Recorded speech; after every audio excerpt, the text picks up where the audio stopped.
Assalamualaikum warahmatullahi wabarakatuh. Hamdan wa syukran lillah, salatan wa salaman daimani ala Muhammadin Rasulillah wa ala alihi wa sahbihi wa man tabi'a hudahu ila yaumil qiyamah. Amma ba'du, jamaah salat subuh Masjid Baitur Rahmah yang senantiasa dimuliakan oleh Allah Subhanahu wa taala. Bersyukur atas segala nikmat demi nikmat yang Allah berikan kepada kita. Shalawat serta salam tercurah limpahkan kepada junjungan kita Nabi Agung Nabi besar Muhammad sallallahu alaihi wasallam. Jamaah yang dimuliakan oleh Allah Subhanahu wa taala, alhamdulillah wa syukurillah, tidak terasa kita sudah memasuki 10 hari yang kedua dalam kita melaksanakan amaliyah Ramadan. Kita memasuki hari-hari yang dipenuhi dengan maghfirah Allah Subhanahu wa taala. Sebagaimana sabda Rasulullah sallallahu alaihi wasallam, syahrul Ramadan awwaluhu rahmatun wa awsatuhu maghfiratun wa akhiruhu aidkun minan nar. Bahwa di dalam bulan Ramadan itu awal-awalnya adalah hari-hari yang dipenuhi dengan rahmat-rahmat Allah Subhanahu wa taala. Maka kita saksikan ibarat satu perlombaan, semua ikut berpartisipasi mengikuti jalannya proses seleksi, mengikuti perlombaan awal. Tetapi kemudian tidak semua peserta itu akan mampu melewati babak yang kedua. Maka ketika sudah 10 hari, di banyak tempat sudah mulai mengalami banyak kemajuan. Yang tadinya tratag yang ada di halaman musola, halaman masjid penuh, semakin kesini semakin maju. Kita sekarang alhamdulillah masih bertahan pada hari-hari yang dipenuhi dengan maghfirah Allah Subhanahu wa taala. Dan mudah-mudahan kita sampai pada finish wa akhiruhu aidkun minan nar. 10 hari Ramadan yang terakhir adalah hari-hari yang dipenuhi, yang dijanjikan oleh Allah Subhanahu wa taala sebagai aidkun minan nar, pembebasan diri kita dari siksa Allah, siksa neraka Allah Subhanahu wa taala. Jamaah yang dimuliakan oleh Allah Subhanahu wa taala, pagi hari ini saya akan menyampaikan satu materi tentang percakapan seorang Luqmanul Hakim dengan putranya. Jamaah rahimakumullah, diakui dan tidak diakui bahwa bulan Ramadan merupakan bulan tarbiyah, bulan pendidikan. Ada banyak pendidikan yang kita dapatkan selama kita berada di dalam bulan suci Ramadan. Bagaimana pola makan kita begitu teratur, bagaimana pola ibadah kita juga teratur, bagaimana kita berucap itu juga begitu kita berhati-hati, sebab agar jangan sampai puasa yang kita laksanakan itu sebagaimana yang disampaikan oleh Rasulullah sallallahu alaihi wasallam, kam min shaimin laisa lahu min shiyamihi illal ju' wal 'atas. Apa di antara tarbiyah yang perlu saya sampaikan pada kesempatan pagi hari ini?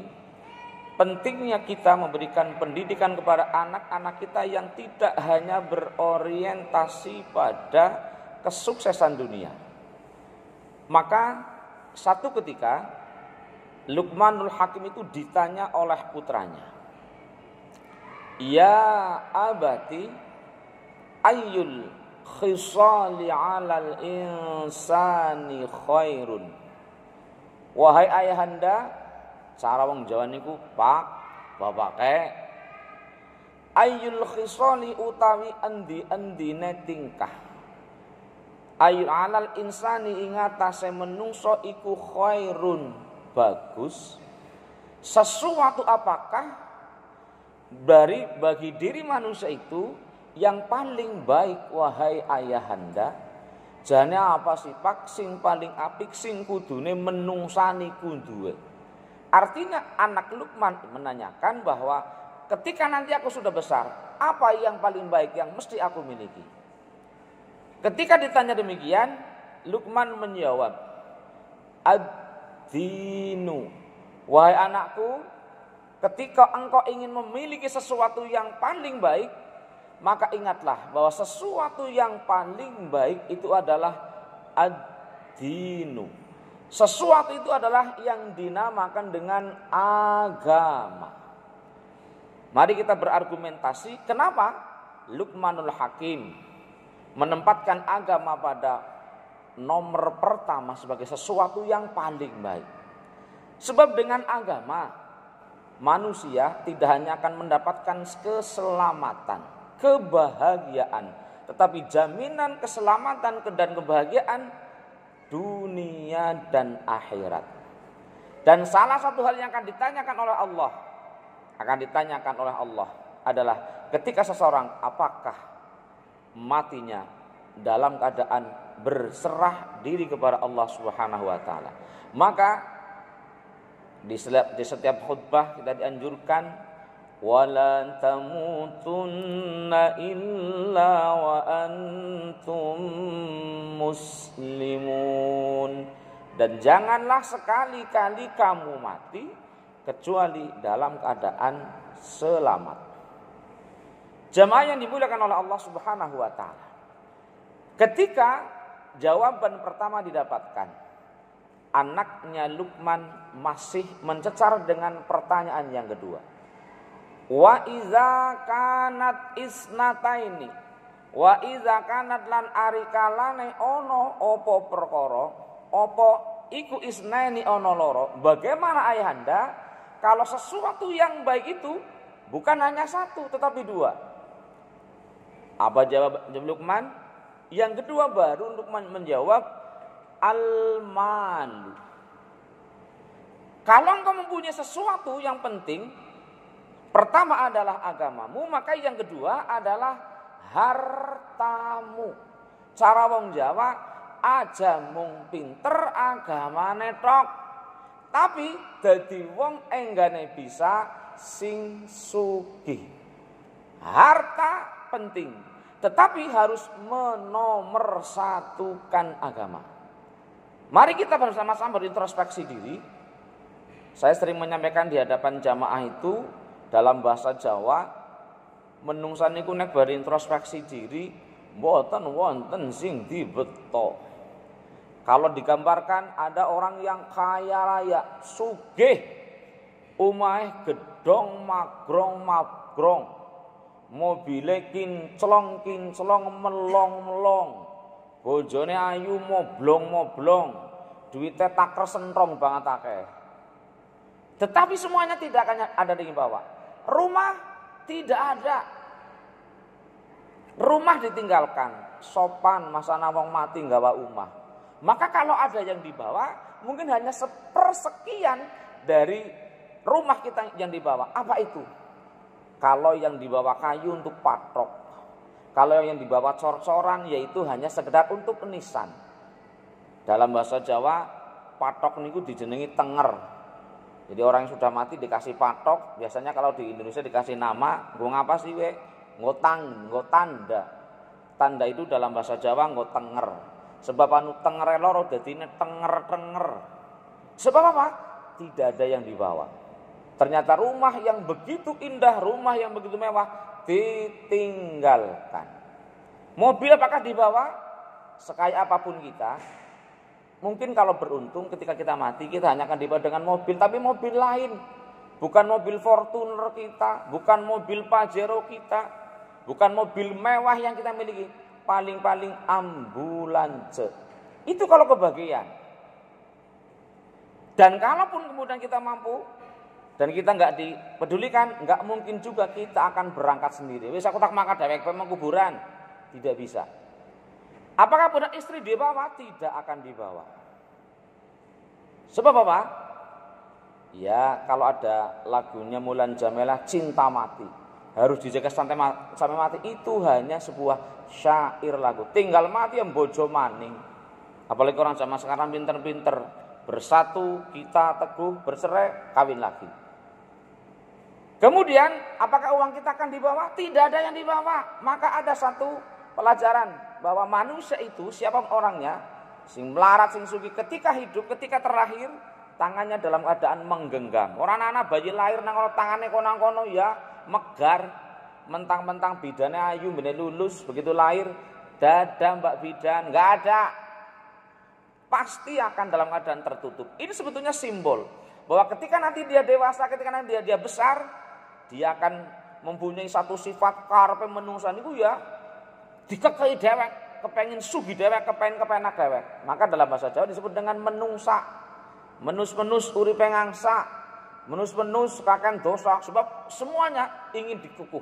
Jadi kalau sudah punya emas 2, kepengin 3, begitu seterusnya. Tetapi ketika sudah mati, masih digawa nggak ada. Siapapun yang mati, tangannya terbuka.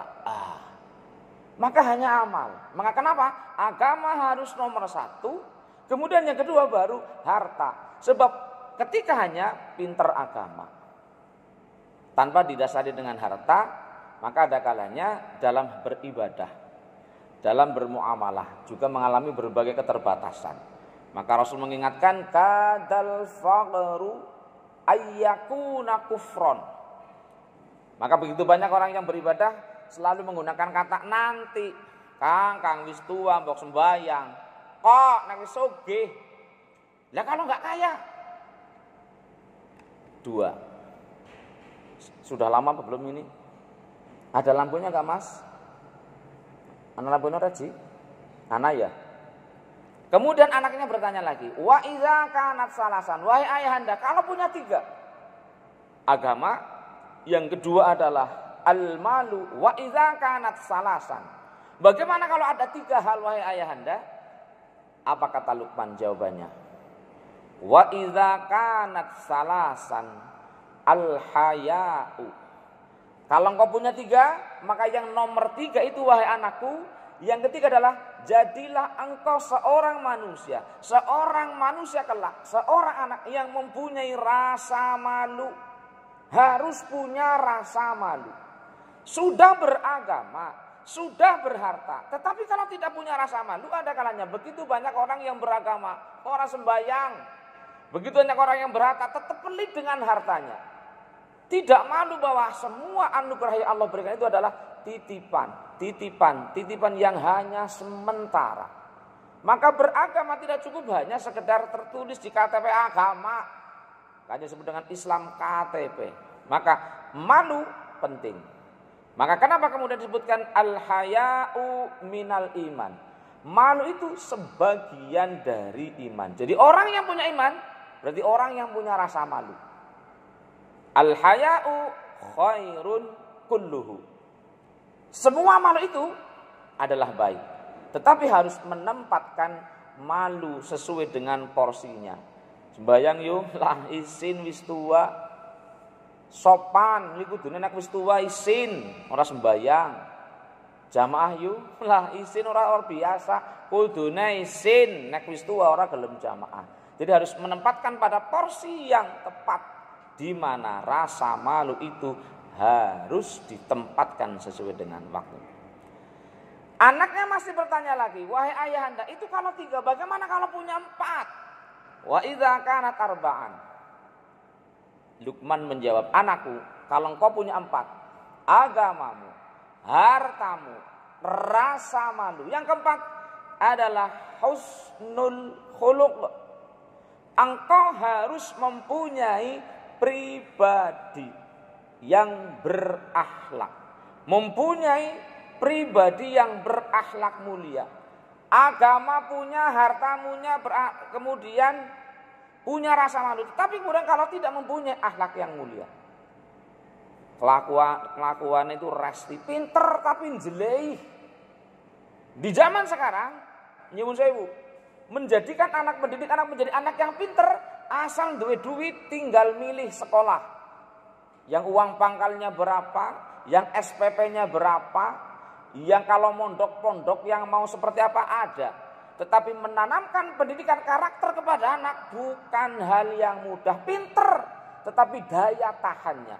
Pinter, tetapi kemudian dalam dirinya tidak tercetak seperti halnya kita ketika zaman dulu. Maka kalau dalam istilah bahasa Jawa, bocah zaman siki pinter tapi cemen. Daya gedornya, daya tahannya itu sangat lemah. Maka kemudian kadang-kadang mengarahkan mendidik anak kita mampu mengurusi diri sendiri. Sekolah gelem ngumbahi sepatune dewek. Gelem nata kamar mandine dia, nata kamar tidure dewek. Mampu mengurusi dirinya sendiri, apa maning bantu wong tua, ngasih piring, ngepel, nyapu. Anak zaman sekarang begitu manja. Apalagi ketika kemudian fasilitas terpenuhi, apa bayar anak. Kadang-kadang orang ngerti apa-apa, kadang-kadang si parah sampai orang sembahyang.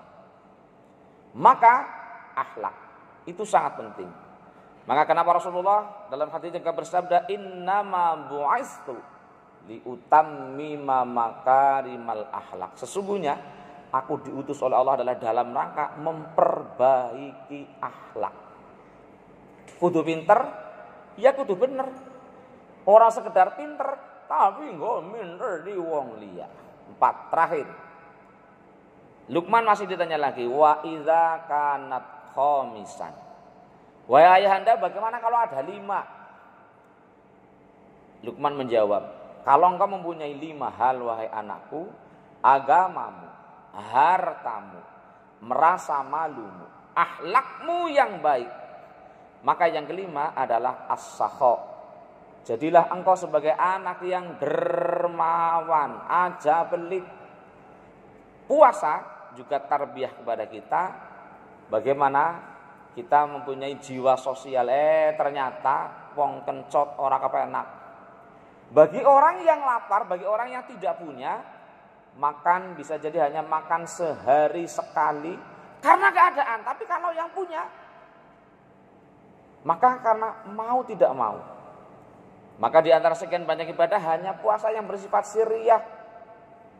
Etok-etok puasa bisa, tetapi kita tidak bisa bersembunyi dari yang namanya CCTV-nya Allah.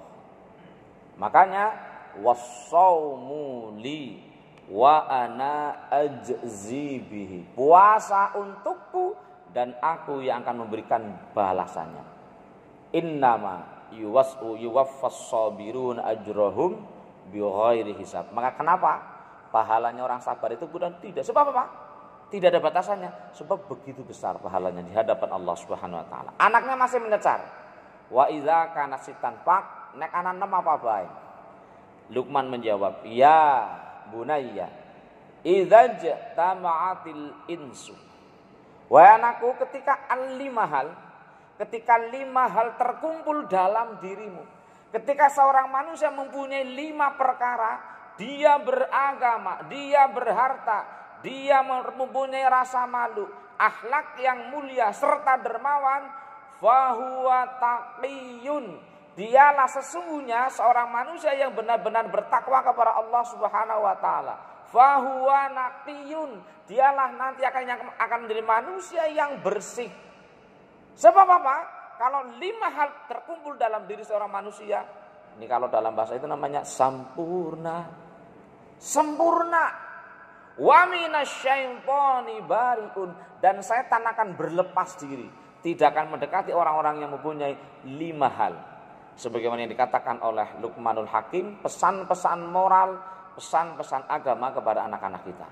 Maka mari kita berintrospeksi diri. Kalau kita sukses, mari kita upayakan anak-anak kita juga sukses. Kalau yang sekarang mungkin agamanya kurang, mari kita jadikan anak-anak kita juga beragama. Sebab tidak ada yang kita harapkan dari mereka kecuali bahwa bagaimana kita harus menjadi orang yang mati dalam keadaan Islam, tapi wawaladin solihin yad'aulah, anak-anak soleh. Maka mempunyai anak yang soleh bukan hanya kita rasakan Kapan yang kita rasakan? Bukan ketika kita masih jaya. Nek kasih sugih duitnya pirang-pirang karuan. Bahwa ketika kita membentak masih beragam. Tapi kalau nanti kita nggak usah nunggu mati. Ketika seseorang sudah memasuki masa pensiun, masa kini, masa kaki-kaki karo ini, kesehatan menurun, anak kita nggak soleh, kita sudah sakit-sakit, umpamane ada orang tua gentakin nangaring anak orang nelangsa sih. Maka anak yang beragama, anak yang berakhlak akan mampu mengurusi kita, bukan hanya hidup kita, tapi setelah mati kita. Sebab kita butuh doa mereka. Kita butuh ketika kita mati mereka yang akan mensolati kita. Mereka yang akan menerima jenazah kita ketika berada di liang lahat. Mereka yang akan nampani sebagai bentuk cara wong Jawa mikul dhuwur mendem sero 20 menit. Demikian yang bisa sampaikan. Mohon maaf yang sebesar-besarnya kalau ada hal yang kurang berkenan. Wal afu minkum. Wallahul mu'min ila aqwamit thalik. Assalamualaikum warahmatullahi wabarakatuh.